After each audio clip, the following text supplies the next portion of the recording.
Picture this for a second. There's a tiny, almost invisible change that happens in a system you use every single day. No big headlines, no pop-up notifications, and yet that one little shift quietly starts rerouting billions of dollars across the economy. That is exactly what's been happening with UPI. So what we're about to break down here isn't just about payments. No, this is a masterclass in how money really moves, how the word free is never really free, and, most importantly, how you can learn to see these shifts coming before anyone else. So let me ask you, and just be honest with yourself. How many times did you tap your phone to pay for something today? Once? Twice? Maybe even 10 times? You know, that chai you grabbed this morning, the lunch you split with a friend, that late-night impulse buy? It's become total muscle memory. It's so fast, it's so easy, and the best part? It feels completely, absolutely free. But is it? And that right there, that brings us to the big multi-billion-dollar question. If you're not paying a single paisa and the shopkeeper you're buying from isn't paying, then who is? Because let's be real, nothing is ever truly free. Someone, somewhere, is always picking up the tab.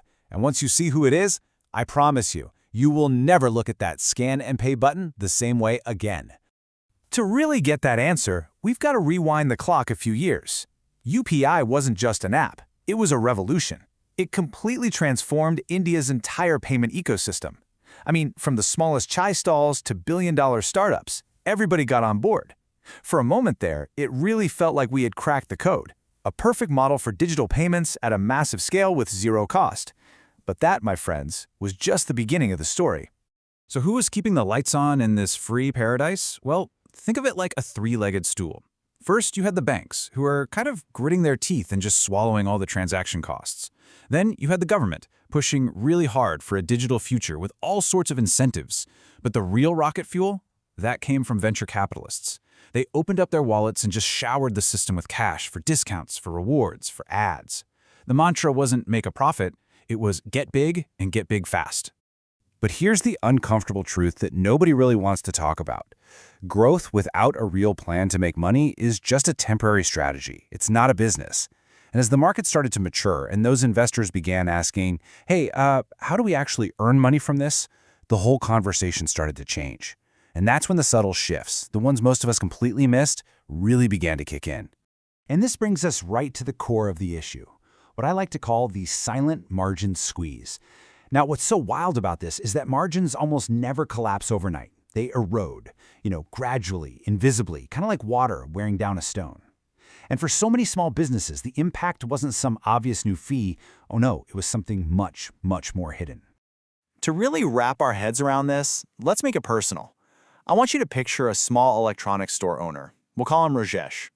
Before this whole digital boom, he mostly dealt with cash, maybe a few card swipes here and there with a predictable fee. Life was simple.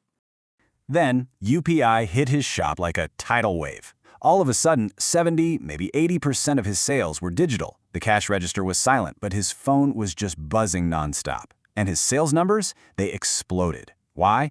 Because paying became completely frictionless for his customers. It was a dream. And for Rajesh, on the surface, it really looked like he just won the lottery. But here's where the story takes a turn. At the end of the year, Rajesh is looking at his books, and he notices something really strange. His total sales were way, way up, but his net profit, the actual money he takes home, it hadn't grown at nearly the same rate. So where on earth was the money going? See, the money wasn't vanishing because of some new fee. It was being siphoned off in a dozen other ways, all hidden in plain sight. The cashback support from the platform, that dried up. The money from his sales took longer and longer to actually hit his bank account, unless, of course, he'd pay for a premium, faster service.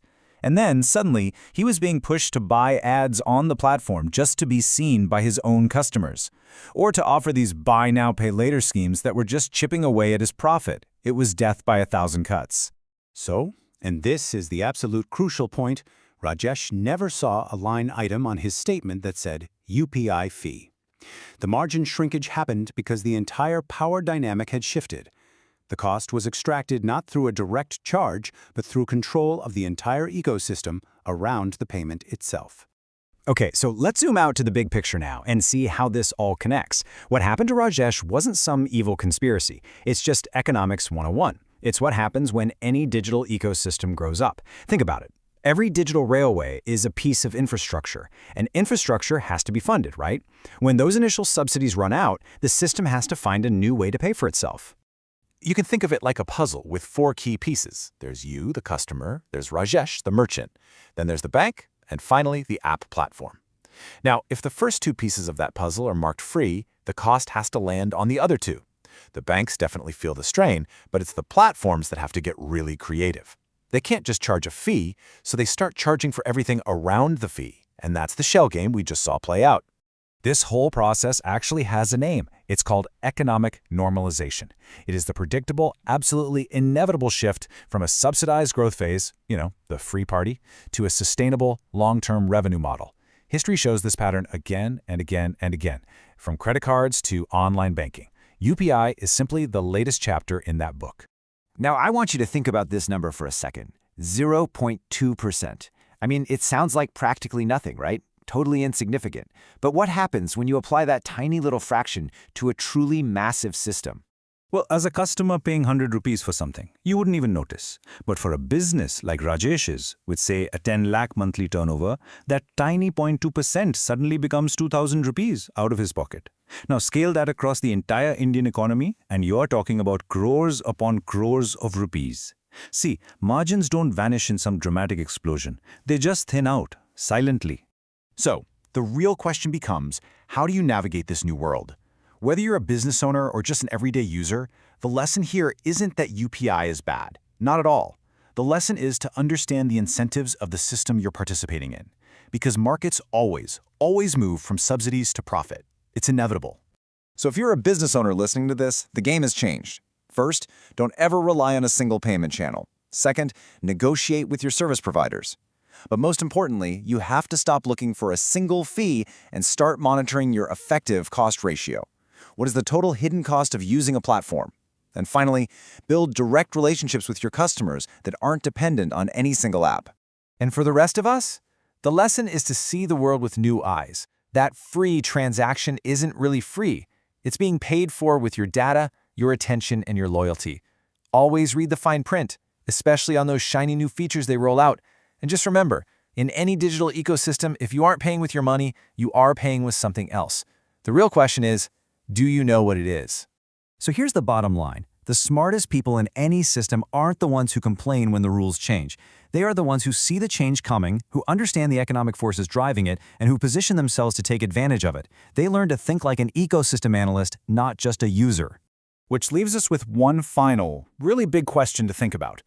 If free isn't sustainable forever, then who should fairly bear the cost of this incredible digital infrastructure we've all come to rely on?